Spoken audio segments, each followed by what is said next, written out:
What's up guys? Ito na naman tayo sa panibago nating vlog na may konting advisable content. Ito ay tungkol sa mga small YouTube creators na nagsisimula pa lang na kagaya ko. Alam ko na may katanungan dyan sa isip niyo na bakit maliit lang yung views? Hindi naman ganito kaliit. So, maliit lang talaga yung count o yung bilang ng mga taong nanonood sa mga videos o vlogs natin sa YouTube. Kadalasan kasi yung mga hinahanap na mga video ng mga tao na mahilig manood ng mga ganoong videos o manood sa YouTube. Yung hinahanap talaga nila guys is yung ganda ng kuha ng video at saka yung una talagang tinitingnan ng mga viewers guys is yung thumbnail at saka yung title, kasi aanhin mo yung kagandahan ng thumbnail mo kung mali naman yung title mo. Immigration di.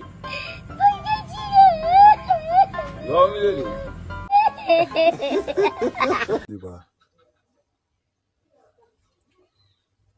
So ganito, pag gumawa ka ng vlog o pag nag-vlog ka, dapat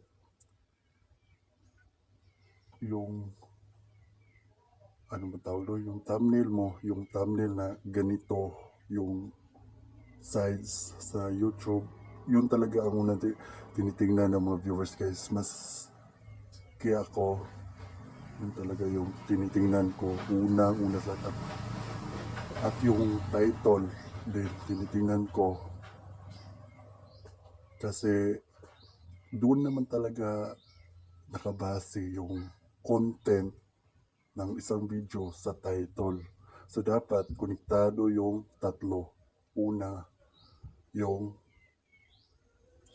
thumbnail o yung picture na dagdag hatak sa mga viewers. Tapos yung title o titulo.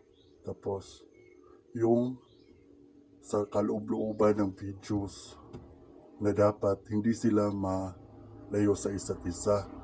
Dapat kung ano yung title o yung ano, kung ano yung anong tawag doon? Yung thumbnail mo, dapat makikita yun doon sa pinakadulo ba, sa gitna o sa una, sa first part ng video mo, makikita doon ang thumbnail na siyang hina-highlight mo sa videos mo pa dagdag hatak sa mga viewers. So, may ano kasi ako may mga YouTube channel kasi ako na sobrang nadi-disappoint talaga ako guys. Yung V-Films, nga ba yun? Yung mga nag-upload ng mga movies. Ako kasi yung tipo ng isang tao na mahilig ako manood ng mga movies. Tapos, yung pinost na talaga yung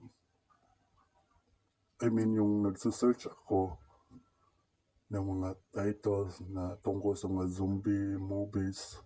Nakita ko yung post ng B-Films. Tapos nung inopen ko siya, ayun, nadi-disappoint talaga ako guys. Kasi hindi naman siya tungkol sa zombie eh.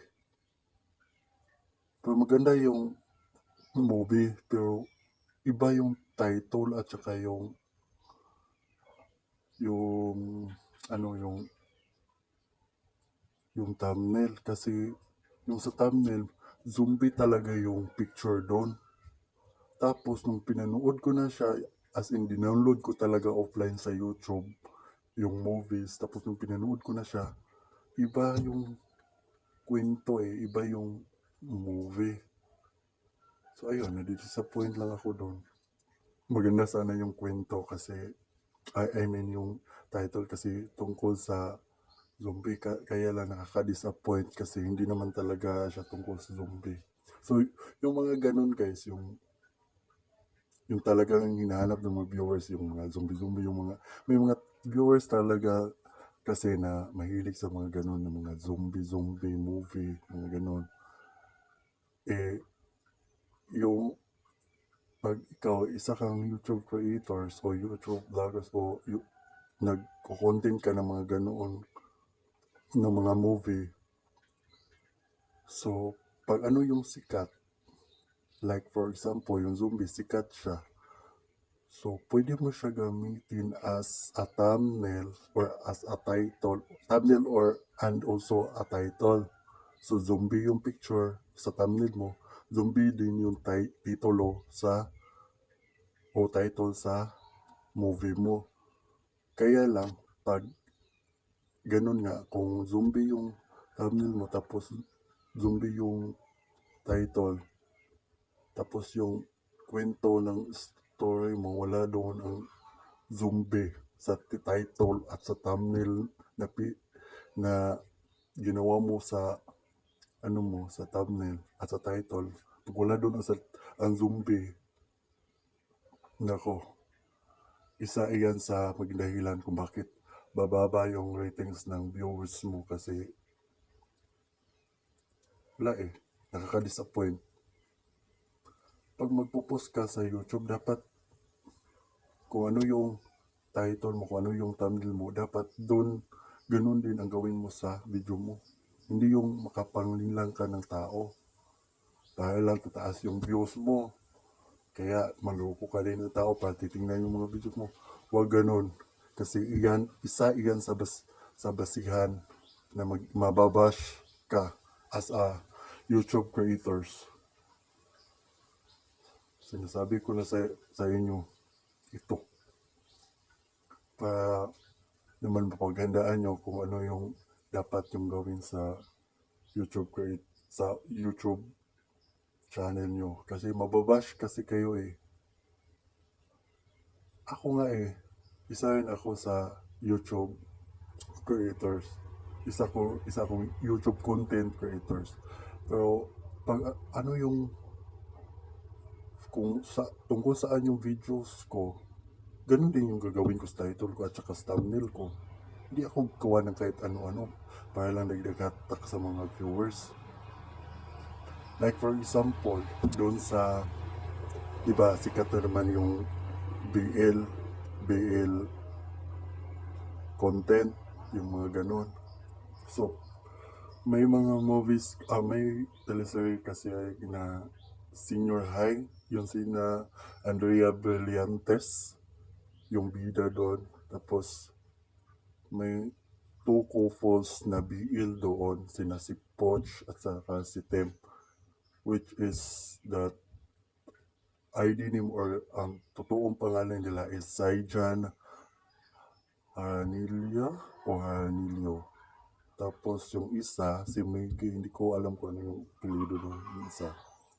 Basta nung pinost ko siya, ayun, hindi ko akalain na tataas yung ratings ng views.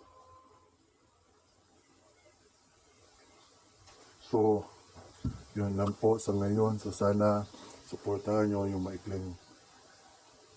maikling channel ko na to na more subscribers para more uploads.